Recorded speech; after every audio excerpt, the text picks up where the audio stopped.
Yeah, we wanted to do something special today, and we were going through some things, and this I think is going to be the spookiest, scariest topic. So today we're going to be talking about the scariest, spookiest topic of real estate, which is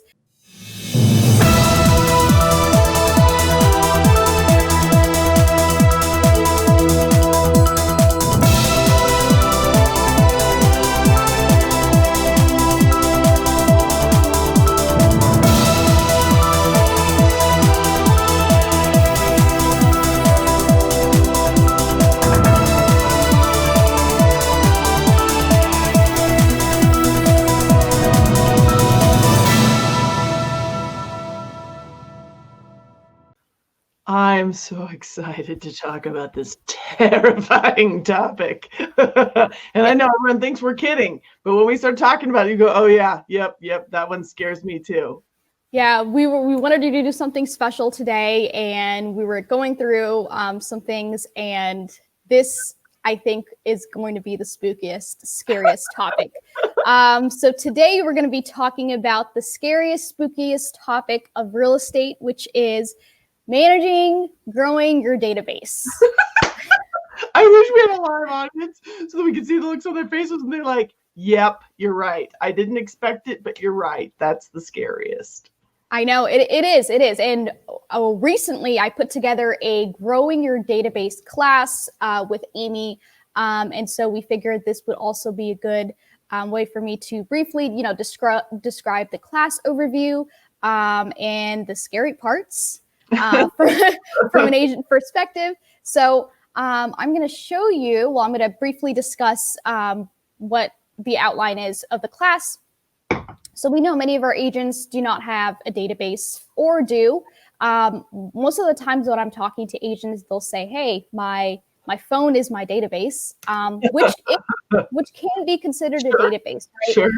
Because the way we define a database is pretty much a stored location for all your contacts. Right. Whether it's an Excel sheet, an address book, anywhere that you have all your contact information. Yeah. So you can consider a phone to be your database, or any spreadsheet or piece of paper, however way you collect all of your people's contact information. But also you want to incorporate everybody that you know. And one of the most important group of people that belongs in your database is the sphere of influence, your sphere of influence. And I remember a couple while back, Amy defined sphere of influence with anyone who, if they were to buy a house without you, you'd be pissed. That was the definition of SOI. So you'd be unhappy if anyone you know used a different realtor. Well, then guess what? They belong in your sphere of influence. They belong in your phone book, your contact book, whatever database system that you have. All right. Now I'm also going to be talking about CRM. CRM stands for Customer Relationship Management.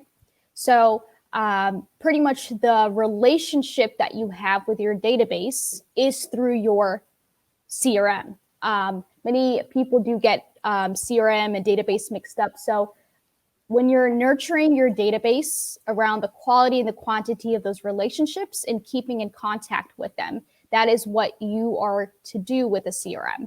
I think you're making a really good distinction, right? Like your database is the list of contacts, and the CRM is the tool that you use, the software that you use to help you stay in touch with them over time. And that's where most of us drop the ball, and that's where most of us panic. The scary part is, I don't want to learn new software. It's too hard, or it takes too much time. It is scary. Okay, so tell us more about CRM. Explain the details.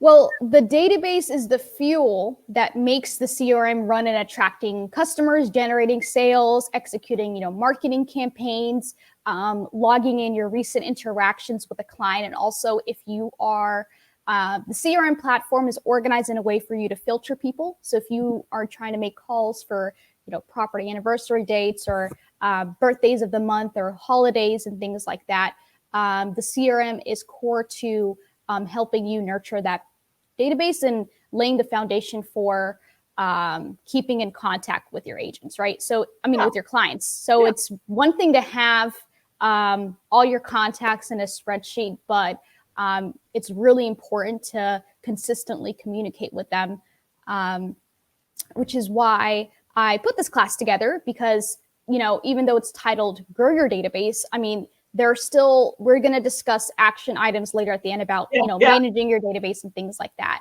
And then I also briefly discussed like the sources of contact. So if agents are like, where I have everybody on my phone, or I have everybody in my Excel sheet, in my database, where else?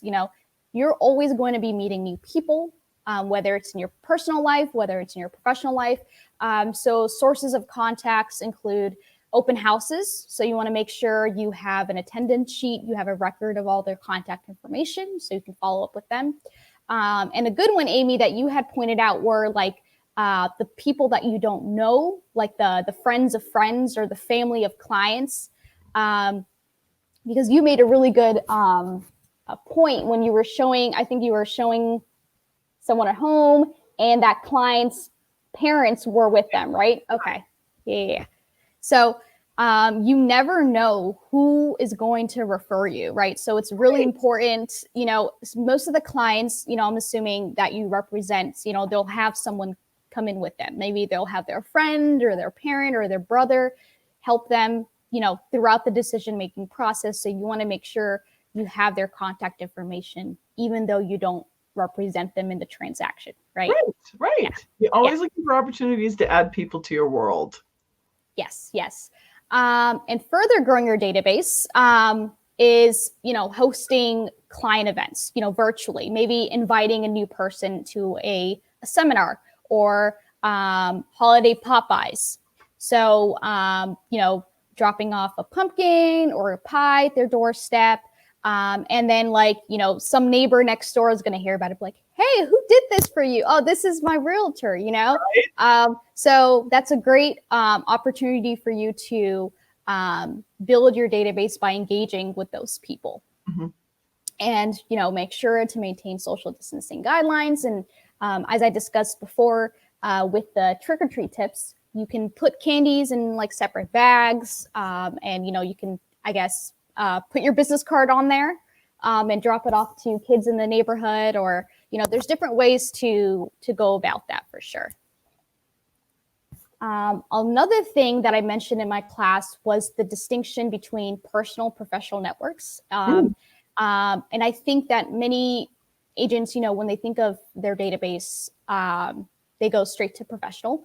You want to make sure you have, whether you're doing a newsletter, whether you're doing social media campaigns, you want to make sure you have people in your personal aspects of your life included. And so that they can still, stay informed of the market and the content that you're sharing with them, because, they're friends of friends, they're family of friends. So in my memory jogger exercise, where Amy and I discussed a while back, we had, all of the different circle of friends that you can include. So, people from your hometown, your neighborhood, former classmates, and things like that. So it's not always necessarily, your clients or people from the professional realm. You're making such a good point. I have so many coaching clients, and this is a super source of real frustration for me as a coach, that I feel like, how do I define this? How do I explain this better? They'll say, I only market to my past clients. And I say, sphere of influence is anyone who knows you, that you know them, right? It's mutual. You have influence over them because of your connection, and they have some level of confidence in you. I always say, don't market to people you don't like. Like, you can exclude those, but if you know them and they know you, there is a 10% chance that they're going to need to buy or sell a home. So bring them into your world and educate them, and don't exclude them. Yeah, because that person knows another person, and that person knows another person. I mean, it's a huge referral platform. Yeah. Also, another part of growing your database is, meeting new people. And I think this is also a spooky part, or a scary part, because it really has to do with, taking the initiative and introducing yourself to potential business people, or to new people that you find, whether it's in a networking event, in a seminar that you're invited to, or even in LinkedIn. I did incorporate that because everybody here is connecting with people, virtually. LinkedIn is a great platform, which I am teaching in LinkedIn for real estate class, Yay. coming soon. But do you have any tips, Amy, for agents introducing themselves, sort of like I guess an elevator pitch? Maybe they should just come up with some standard elevator pitch so that they don't get stuck when someone's like, hey, and they're not just going to be like, here's my business card. Right? Well, I think the challenge is right now during COVID, that's probably not going to happen. You're probably not going to be networking. So what I would recommend in the virtual world is to work on your system, because you can create that same elevator pitch in text or email, a video email. Ideally, we're sending both touches to our professional network of realtors who could be referring to us in our market, and then also to our entire sphere of influence. So for me, the elevator pitch would be very specific to me. Let me think. Generalized elevator pitch. That it's been a crazy year, right? It's been a crazy COVID plus the incredible demand for homes, which may or may not be COVID related, right? It kind of seems to be its own phenomenon.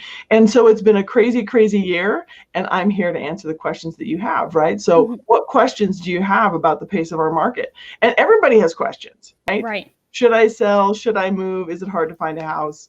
How much more is my house worth? So I think there's never a bad time, either to other agents or to people you encounter. I bumped into a lady walking yesterday, and we just talked about, she's like, well, what is COVID like for you? And I said, well, I just use my coaching and training skills to help real estate clients, right? People who want to buy and sell, they need to be educated too. So I always lean on my skills as an educator, but every agent is going to do it a little bit different. So maybe that's not what you were looking for, but I think in this virtual world, what you need is a system more than anything.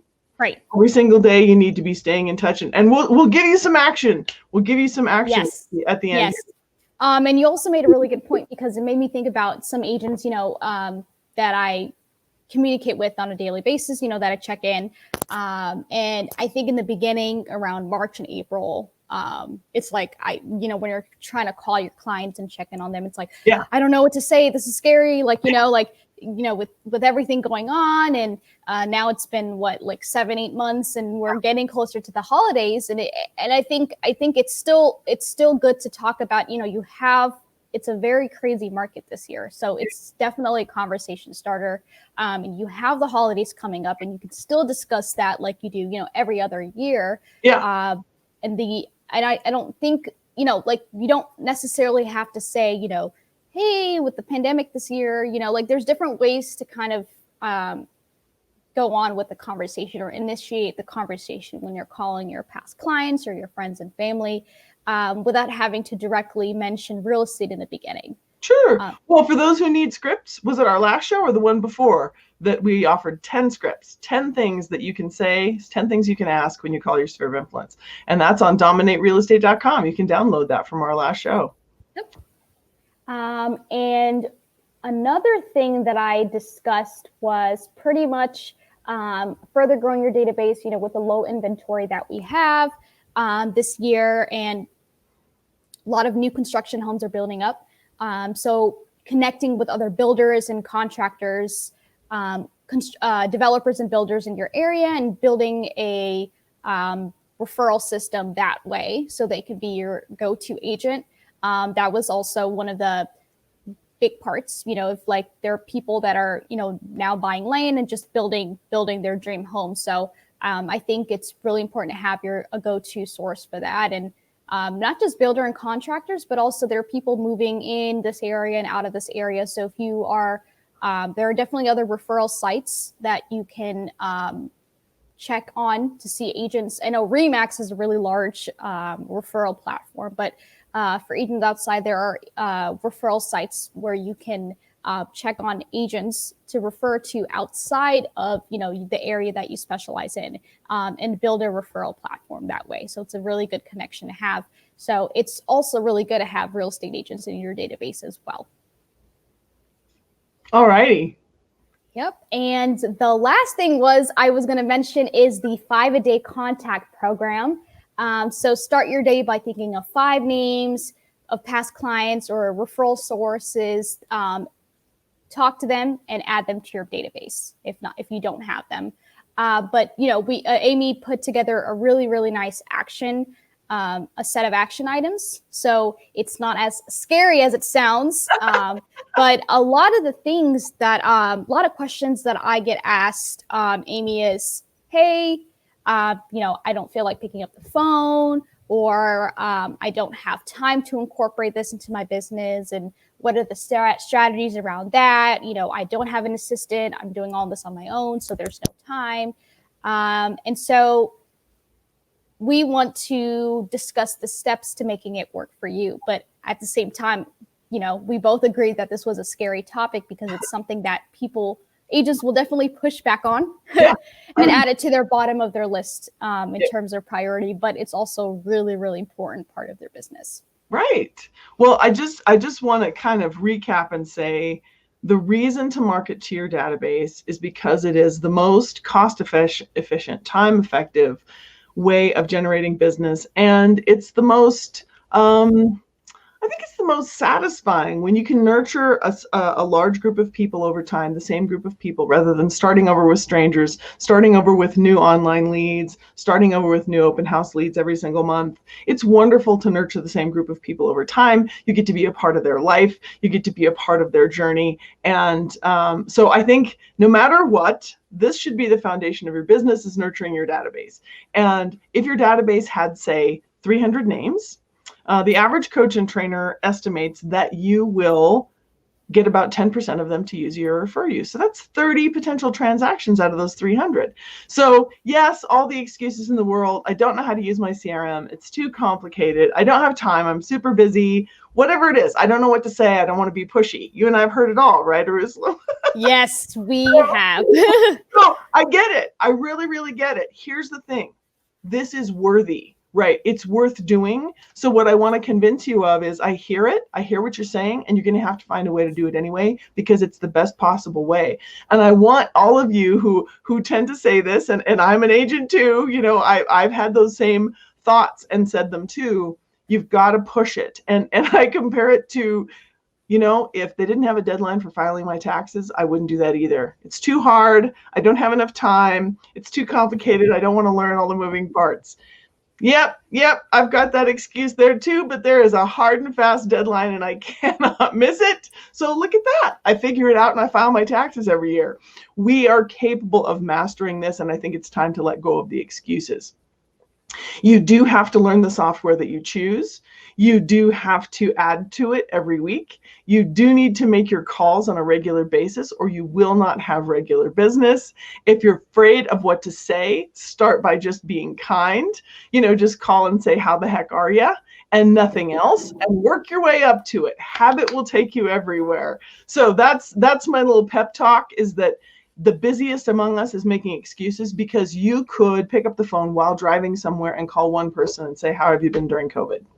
What if you did that every single day to prove to yourself that you could? So those of you who say, you don't understand, Amy, I have 12 under contract, my hair is on fire. If your taxes were due, you'd figure it out. Right. So I really want to encourage you to at least do one a day. And I'm going to share my screen. I don't know if that will help. We'll see.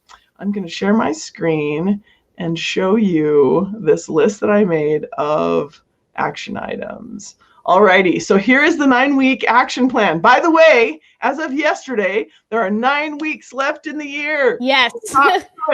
So week 1, baby steps. Okay, we're going to get you on solid food in a really easy way. Week 1, call one person every day. That's the entire assignment, right? And it can be as simple as, it's been too long. It's ridiculous. I couldn't let another day pass. And then don't talk about real estate. Just ask them how they are, right? If you need a gentle warm up, you could also look at the 10 scripts that we offered previously. Everything from how are you surviving COVID to are you interested in your home's new value? Any of those would work. Week 2, call one person every day. Then add people from your home onto your social media. Pick 5, right? Go through your phone and go, oh, I'm not connected to this person on social, right? We're going to start trying to cross-pollinate the contacts in our phone, the contacts in our CRM, the contacts on social. Week 3, I really wish we could get feedback about, actually, Nancy's here. And there's someone else here, but it doesn't say who their name is. We've got a couple people here. So go ahead and put your names in the comments so that we can call you out by name. Tell us if you think this is too easy or too hard. Week 3, call one person every day. Add people from your phone onto your social media, pick 5, and the new addition, set up your CRM. Now, week 3 isn't going to be fun. Setting up a CRM, that's where we all sort of curl up in the fetal position and claim we don't have time. But you just got to do it. You just got to do it, just like taxes. So if you are at RE/MAX Allegiance, contact Jerusalem. She'll help you set up your Boosh CRM. Otherwise, here's a recommendation. Realty Juggler is a mere $179 a year. Go pay for that and don't overthink it. It's relatively easy to use. Oh, let's see. We've got people chiming in here. Jerusalem, who have we got? Nancy, Karen Davis. Yay! Yeah, so maybe easier said than done. Not this. Oh, did it stop sharing? Oh, I better stop. I don't know what happened. I was scooting around to try to see the comments and I messed up the screen. Did I? You can share your screen again. Okay. You just stopped share. Okay, cool. All right, so week 4, call one person every day.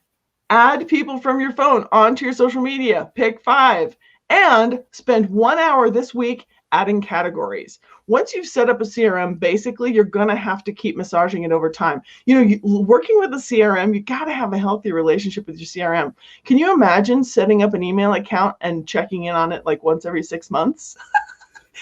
It wouldn't do you any good. It's really a good analogy, though. I'm old enough to remember the beginning of email. My very tech-savvy ex-husband was determined to have me on email, and no one else was. It was like the two of us talking to each other. No one else used email. So that would be ridiculous, right? To have email and check it once every 6 months. Same for the CRM. It's got to be something that you learn to use and that you use it every day. This is how you're going to grow your business over time. So spend 1 hour this week, week 4, adding categories. Categories would be, this is an A quality contact or a B quality contact, or they came from an open house, or this is a past client, or this is a friend. Those are the types of categories and tags that you would add depending on the CRM that you choose. And we can talk about CRMs on another show. I have a lot of recommendations. Actually, if you guys need recommendations, reach out to me, but don't overthink it, because you could get the best CRM in the world and then tell me it's not perfect and then not use it. So Every CRM has a learning curve. Week 5. Call one person every day. I hope you're noticing a trend. Guess what? Those of us who are too busy to make our calls, if we did 1 a day, that's 365 in a year. Didn't see that coming, did ya? It adds up. Add people from your phone onto your social media. Pick 5. Spend 1 hour this week adding categories into your CRM to your contacts, and add 2 people. Add 2 people. Now, this is the story of me driving, people around to buy their first home with their parents in the back seat and having it not be top of mind to me to say, hey, would you like to receive my newsletter? Would you like to receive my market updates, and add them to my CRM? So look for opportunities to grow your CRM over time. Add 2 people every single week. That would be about 100 a year in your database that you grew. It adds up. It adds up. It adds up. Okay, let me scroll here. Is it scrolling? It is scrolling. Okay, week 6. Call one person a day. Add people from your phone to your social media. Spend 1 hour adding categories and tags. This is the cleaning, the organizing, the keeping your CRM healthy over time. Add 2 people. Sign up for the monthly newsletter. You at RE/MAX Allegiance are so fortunate to have somebody else do this for you. The number of coaching clients who would probably trade one of their pets for somebody else to do the newsletter. You have that option. Sign up for the newsletter. And you don't even have to create it yourself. You just have to lift up, pick up the phone, send an email, and get signed up. Week 7, call 2 people per day. I'm finally upping the ante. Call 2 people per day from your sphere of influence. Ask how they're doing. Ask if they want to know their home's new value. Ask how they're surviving COVID. Share your buyer needs, whatever it might be. Say, I've got buyers I can't find homes for. Who do you know that's getting ready to list or is considering selling? All that sort of thing. 2 people. Add people from your phone to your social media. Spend 1 hour adding tags, organizing your CRM, and add 2 people to your CRM. Week 8, I gave you a break. Week 8 is a repeat of week 7, same. And week 9, call 2 people every day. Add people from your phone to your social media. Spend 1 hour this week adding categories. Add 2 people to your CRM. And now it's time to do home value reports. Incredible time of year to tell people what their home is actually worth. You don't need to call them in advance and get their permission. You can just do the reports and send them to them as a gift with a wonderful cover letter explaining why you're excited to tell them how things have changed. I hope that is inspiring. Let's see. Please send me this list. Ooh, somebody likes it. Too easy. Thank you, Nancy. I'm so glad that Nancy weighed in with too easy. Oh, the hat? Which hat? I think your cowboy hat. So I hope this helps those who need to be in action and those who say it's too easy. I'm so glad to hear that. Really take seriously that we have these 9 weeks left and figure out what is going to be your own sprint, okay? Whatever makes good sense for you to sprint to the end of the year. Right now, we are creating the reality that we will wake up to January 1, and boy, does it feel good to wake up January 1 with a lot in the pipeline. So I encourage you to reach out to your people, sign up for the newsletter, and create a weekly habit for the rest of your career. Yes, and this is really important because right now we're trying to finish the year strong, and I can't believe we have 9 weeks left. I mean, we're almost in November anyways, the last 2 months. So it's really important to think about not just the market that we are in now, but also, what's to come in January and February, and making sure that you have, enough people, potential clients in your pipeline to prepare you better for next year. Yeah. Yes. So we need to sign off, but somebody said, please send me this list, and it doesn't say what their name is. Karen, I see you did, but one other person. So Nancy says too easy. Karen says, please send it. One other person said, please send it, but it doesn't have your name. So please put your name in the comments so that we'll know who we're sending this to. But everything is always on Dominate Real Estate. Yeah. You can download previous shows and previous resources. We're there for you. Yes. And so thank you, Amy, so much for joining me today to discuss this spooky topic on managing and growing your database. And, I hope that, this 9-week action plan makes everything sound less scary, scary enough, less scary enough to handle. I remember you said the ghouls and the goblins in your database, right? So this should be a lot more manageable to do. But if you have any questions, I'm happy to help you. And maybe we'll look into, having this printed out. This is a good action plan that we can perhaps add to the dominaterealestate.net. Thank you so much, Amy, for joining me, and hope everyone has a wonderful and safe Halloween weekend. Bye, everybody.